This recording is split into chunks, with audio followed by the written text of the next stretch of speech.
नमस्कार दोस्तों, आज मैं लिम्फ नोड के बारे में बात करूंगा। लिम्फ नोड यानी लिम्फ ग्लैंड, दोनों नाम से पुकार सकते हैं।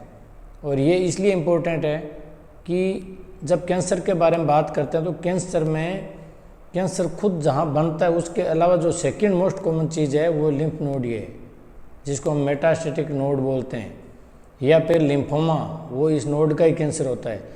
इसलिए मैं ये चाहता हूँ कि आप इस वीडियो को पूरा देखें और जितने लोगों को आप शेयर कर सकते हो। देखो, शेयर करने में हमें हिचकिचाहट नहीं करनी चाहिए कि भाई ये मैं क्यों करूं, या वो सोचेगा ये क्यों कर रहा है। नॉलेज की बात शेयर करने में कहीं भी शर्म नहीं करनी चाहिए, कुछ भी नहीं जाता।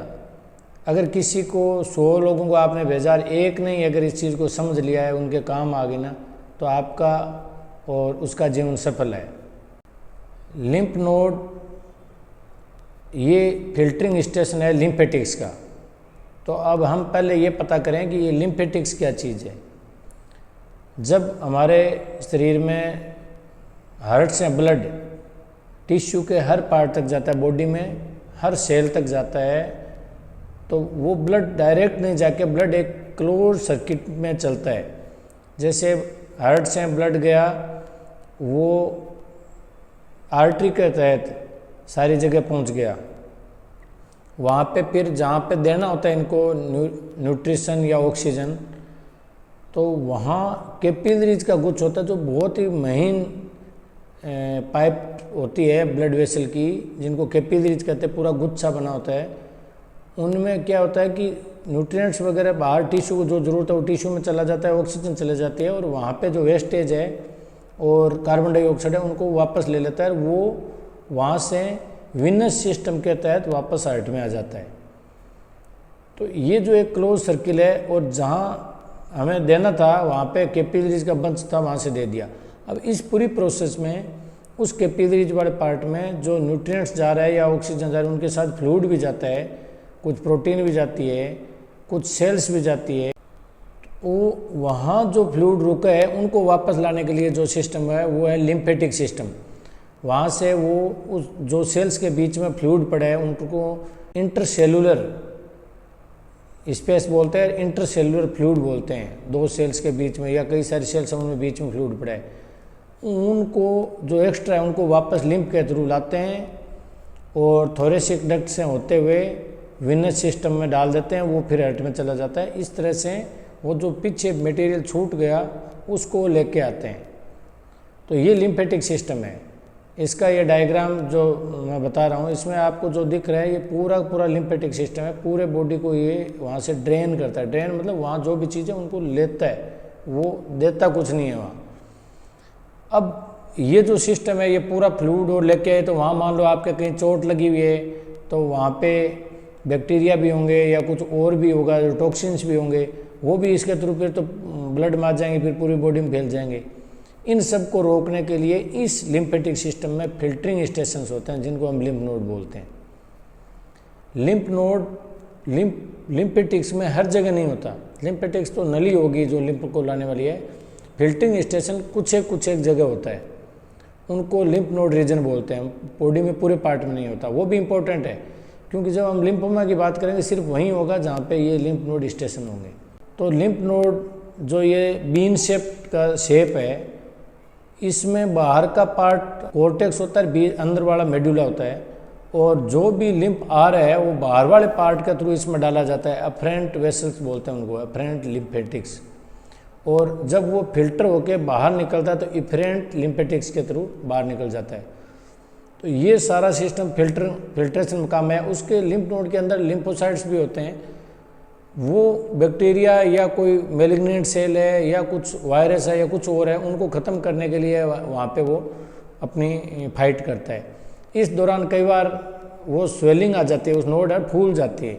जैसे हमारे हाथ में चोट लग गई या पैर में चोट लगी, तो हम देखते हैं ना, पैर में चोट लगी तो कि भाई कुलार चढ़ गई है, वहाँ दर्द हो रहा है, गांठ आ गई। हाथ में लग गई तो यहाँ आर्मपिट में स्वेलिंग हो जाती है, दर्द भी करती है, क्योंकि वहाँ भी इन्फ्लामेशन हो गया। जो ऐसा था वैसा ही वो बैक्टीरिया वहाँ तक पहुँचा, तो वहाँ उस नोड ने रोक लिया और उसको डिस्ट्रॉय किया। ये लिम्फ नोड्स कहाँ होती है? लिम्फ नोड्स का मेन एरिया जो होता है वो है सर्वाइकल नोड्स। पूरे बॉडी में 600-700 नोड्स होती है। जो मुख्यतः नोड्स होती है वो नेक में होती है। नेक में यहाँ कान के पीछे से लेके एकदम सुप्राक्लेविकुलर तक, इंफ्राक्लेविकुलर तक, और अंदर मुंह में अगर देखें तो एक तो वार्डेर रिंग होती है, उसके अंदर एडिनोइड्स होते हैं, टॉन्सिल होते हैं, टंग के पीछे वाला पार्ट होता है, वहाँ भी लिम्फेटिक्स टिश्यू होता है।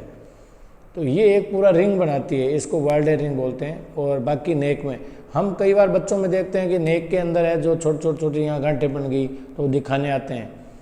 तो वो क्योंकि सांस हम नाक से ले रहे हैं, गले के थ्रू जाता है, खाना भी यहाँ से खा रहे हैं, तो यहाँ इन्फेक्शन होने के चांस बहुत ज़्यादा है।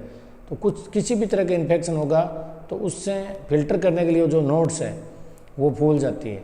तो ये भी दो तरह से फूलती है। एक तो होता है एक्यूट, मतलब अभी तुरंत इन्फेक्शन बार फूल गई, वो तो पेनफुल होती है, दर्द वाली होती है। एक होता है क्रोनिक, रोज़ हल्का हल्का इन्फेक्शन होता है, किसी भी कारण से इन्फ्लामेशन होता है उनमें, तो वो फूली रहती है, दर्द नहीं करती लेकिन फूली रहती है, बड़ी रहती है। फिर आता है एक्जिला, दोनों साइड की आर्मपिट में। और तीसरा मीडियास्टनम बोलते हैं इसको, छाती वाला पार्ट होता है जो बीच का, वहाँ मीडियास्टनल नोड होती है। फिर पेट में जो रेट्रोपेरिटोनियल या मिजेंट्रिक या स्प्लिनिक, वो जहाँ जिस जगह पे है उसके आधार पे नोड होगी। फिर आती है जो हमारे ग्रोइंस है, इंग्वाइनल नोड बोलते हैं उनको, वहाँ पे। और बहुत ही कम नोड, रेयरली यहाँ एपिट्रोक्लियर और पोप्लिटियल जो घुटने के पीछे वाला पार्ट है यहाँ पे होती है। बस इतने ही नोडल स्टेशन है। इनके अलावा जैसे मान लो हाथ में ये वाला पार्ट है, ये वाला पार्ट है ना, बाहर स्किन है, पैरों का जो बीच का पार्ट है, बॉडी है, इनमें कहीं नहीं होता। सिर है, यहाँ कहीं नहीं होता। अब ये कब कब फूल जाती है, ये जब साइज बढ़ती है तो हमें कुछ गांठ का रूप ले लेती है, छोटी गांठ भी हो सकती है, बड़ी भी होती है। लेकिन ये लिम्फ नोड की गांठ है या और कोई गांठ है, ये हम बाद में बात करेंगे। पहला जो हमारे लिए जो इम्पोर्टेंट चीज़ है वो है कि लिम्फोमा या फिर कार्सिनोमा या ल्यूकीमिया। लिम्फोमा में लिम्फ नोड का खुद का कैंसर हो जाता है, ल्यूकीमिया में ब्लड का कैंसर होता है, लेकिन वो कैंसर सेल्स लिम्फ नोड में भी आती है, तो यहाँ भी वो डेवलपमेंट होता है। तो यहाँ लिम्फ नोड ऐसे लगता है ये लिम्फोमा हो, लेकिन हम लिम्फोमा का बायोप्सी कराने से पहले, इस नोड को बाहर निकाल के जांच कराने से पहले हम ब्लड की जांच कराते हैं, उससे पता लग जाता है। अगर ब्लड में कैंसर है तो फिर ये उसकी वजह से फैली हुई हो सकती है। तीसरा होता है कि कैंसर, मान लो गले में कैंसर है मेरे या छाती में, तो उससे जो लिम्फेटिक सप्लाई ड्रेन हो रहा है, जहाँ जा रहा है सबसे पहले, वो नोड फूलेगी। उनको हम सेंटिनल नोड भी बोलते हैं, जो सबसे पहले उसको ड्रेन करती है। बाकी जैसे मान लो गले में कहीं भी कैंसर होता है तो बाहर देखा आपने बड़ी बड़ी गांठ होती है पेशेंट्स में, वो अंदर से जो कैंसर सेल्स है लिम्फेटिक के तहत यहाँ आई, यहाँ इन्होंने डिस्ट्रॉय करने की कोशिश की, नोड ने हुई नहीं, तो यहीं पे उसने जगह बना ली, यहीं ग्रोथ करना शुरू कर दी। तो इसको हम सेकेंडरी नेक नोड बोलते हैं। तो इस तरह से कहीं भी गांठ हो सकती है। तो कैंसर, जब हम कैंसर की बात करेंगे तो वो प्राइमरी हो गया, और उसके बाद जहाँ भी ड्रेनिंग एरिया है लिम्फेटिक के थ्रू, वो लिम्फ नोड में चेंज हो जाएगा। उसके बाद तीसरी आती है जो मेटास्टेसिस, वो ब्लड वेसल के थ्रू पूरे बॉडी में ब्लड में वो चलती रहती है, तो जहाँ भी जाके डिपॉजिट होगा तो वो मेटास्टेसिस होता है। तो अभी हम लिम्फ नोड की बात कर रहे हैं, तो लिम्फोमा, ल्यूकीमिया और मेटास्टेसिस। सेकंड है इन्फेक्शन। इन्फेक्शन चाहे वो बैक्टीरियल इन्फेक्शन हो, जैसे मान लो बैक्टीरियल इन्फेक्शन में कॉमन है वो ट्यूबरकुलोसिस है, जो टिब्बी होती है। उसमें अगर लंग की है तब तो बात अलग है, अगर कहीं गले में या नेक में तो यहाँ गांठ के रूप में दिखेगा हमें, या पेट में वो भी गांठ के रूप में दिखेगा। तो नोड में बैक्टीरियल इन्फेक्शन में, ट्यूबरकुलोसिस में, या फिर सिफिलिस में, या ब्रूसेलोसिस में, और भी एग्जाम्पल है अपने कॉमन ये है। फिर अपन देखते हैं वायरल इन्फेक्शन में, वायरल में कॉमन है, या यूँ मान लो कि सबसे ज़्यादा जो नोड्स पूरे शरीर में जनरलाइज्ड लिम्फेडेनोपैथी बोलते हैं, वो है HIV में, जो एड्स वाला वायरस है वो डेवलप करता है।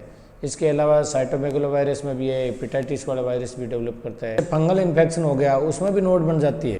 उसमें कई बार हम देखते हैं कि बच्चों में जो डेंड्रप होता है ना, तो डेंड्रप से भी नेक नोड आ जाती है, गले में घंटे दिख जाती है उसके, अगर वहाँ डेंड्रप है तो। या प्रोटोजोआ होते हैं, टॉक्सोप्लाज्मोसिस या लिस्मानियासिस होता है, उनमें भी नोड्स आ सकती है। और भी बहुत सारे एग्जाम्पल्स हैं। एक जो हमारे जूं या लीक बोलते हैं हम, वो भी अगर मान लो बहुत ज़्यादा हो गई है तो उसकी वजह से भी गले में बड़ी बड़ी गांठें हो जाती है कई बार।